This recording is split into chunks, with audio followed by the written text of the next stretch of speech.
అనేటువంటి పరిస్థితి ఉండేది. చాలని స్టైపెండ్తో అనేక ఇబ్బందులు పడ్డటువంటి పరిస్థితుల నుంచి నేను వచ్చిన. నేను విద్యార్థి నాయకుడిగా యూనివర్సిటీలో పీజీ పిహెచ్డి చేసిన తర్వాత తెలంగాణ రాష్ట్రం కోసం ఉద్యమించేటువంటి అవకాశం అందరికీ వచ్చింది. ఇక్కడ ఉన్న వాళ్ళందరికీ తెలంగాణ రాష్ట్రం ఏర్పడ్డ తర్వాత కేసీఆర్ గారికి మేమందరం యూనివర్సిటీ నాయకులందరం ఈరోజు ఈ రాష్ట్రంలో ఈ పార్టీలో ఉన్నటువంటి ముఖ్య నాయకులందరం అసెంబ్లీలో సమావేశాలు జరుగుతున్నటువంటి మొదటి సమావేశాలు కేసీఆర్ గారి దగ్గరికి వెళ్ళి, సార్ మేమందరం కూడా సోషల్ వెల్ఫేర్, బీసీ వెల్ఫేర్, రకరకాల వెల్ఫేర్ హాస్టల్ నుంచి వచ్చిన వాళ్ళం, వాళ్ళ స్థితిగతులు ఏందో తెలుసు మాకు, చదువుకున్నటువంటి విద్యార్థులకు కనీసానికి కనీసం సౌకర్యాలు లేవు,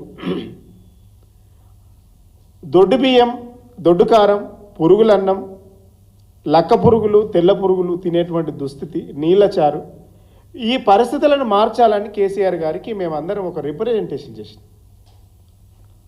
కేసీఆర్ గారు వెంటనే దాన్ని స్పందించి అసెంబ్లీలో మొట్టమొదటిసారిగా ఈ దేశంలో మొట్టమొదటిసారిగా గురుకులాలలో సోషల్ వెల్ఫేర్, బీసీ వెల్ఫేర్లో చదువుకున్నటువంటి విద్యార్థులకు సన్నబియ్యం పెట్టాలనేటువంటి పథకాన్ని తీసుకొచ్చినటువంటి ఘనత గతంలో కేసీఆర్ గారి హయాంలో జరిగింది. 200 గురుకులాలు ఉన్నటువంటి ఈ రాష్ట్రంలో 1006 గురుకులాలను ఏర్పాటు చేసుకున్నటువంటి ఘనత ప్రభుత్వాన్ని, మా ప్రభుత్వాన్ని. కానీ ఈ 10 నెలల్లో 10 సంవత్సరాలలో గురుకులాల్లో చదువుకున్నటువంటి విద్యార్థులను కేసీఆర్ గారు ఎవరెత్తి శిఖరాన్ని అంటే విధంగా భావితరాలకు తీర్చిదిద్దేటువంటి ప్రయత్నం కేసీఆర్ గారు చేసిండ్రు. ఈ 10 నెలల్లో కాంగ్రెస్ హయాంలో విద్యార్థులను అధోపాతాళానికి తొక్కే ప్రయత్నం కాంగ్రెస్ ప్రభుత్వం చేస్తూ ఉన్నది. ఈ 10 నెలల్లో ఏం జరిగింది? అదే రాష్ట్రం, అదే అధికారులు, కేవలం జెండా మారింది, ముఖ్యమంత్రి మారిండు. ఇలా ఏం జరుగుతుంది? ఇప్పటి వరకు ఈ రాష్ట్రంలో ఇప్పుడే ఇందాక వనపర్తి జిల్లా మదనాపూర్ మండల కేంద్రంలో ఎస్సీ గురుకులాల్లో 7వ తరగతి చదువుతున్నటువంటి విద్యార్థి ప్రవీణ్ డార్మెంట్ రూమ్లోకి వెళ్ళి ఆత్మహత్య చేసుకున్నాడు.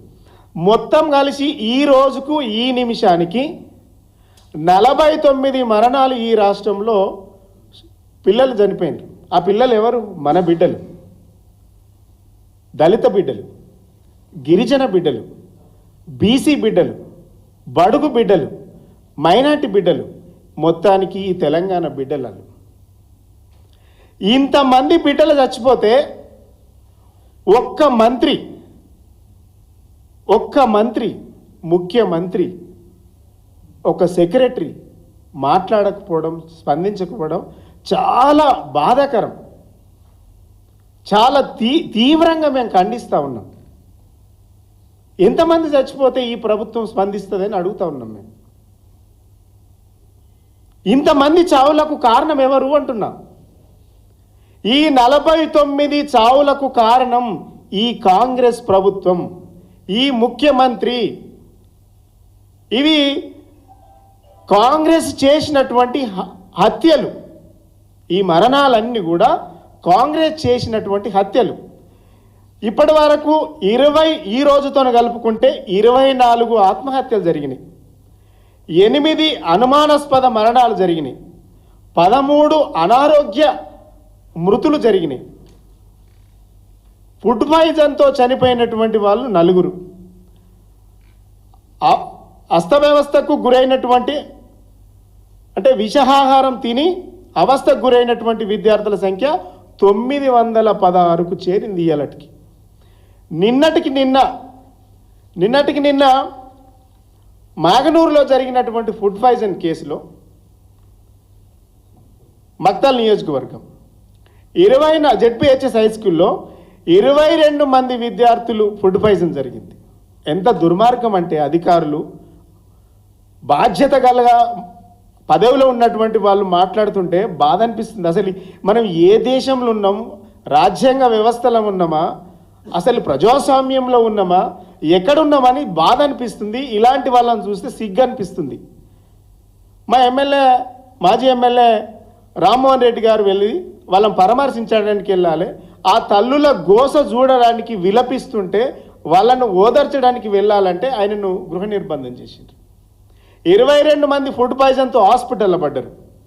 దానికి కలెక్టర్ చెప్పేటువంటి సాకు ఏంటంటే అవుట్ సైడ్ ఫుడ్ తినడం వల్ల ఫుడ్ పాయిజన్ జరిగిందని చెప్పిండ్రు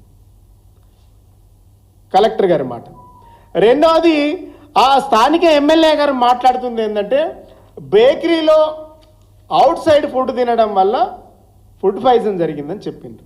దీనికి ఇంకో ఉదాహరణ, గతంలో వాంకిడి దగ్గర శైలజ అనేటువంటి అమ్మాయి 27 రోజులు నీమ్స్ హాస్పిటల్లో చేరి చికిత్స పొంది మరణిస్తే ఆ రోజు అదే కమ్యూనిటీకి సంబంధించినటువంటి మంత్రి సీతక్క గారు ఏం మాట్లాడిందంటే అప్పాలు తిని ఫుడ్ పాయిజన్ జరిగింది అన్నారు.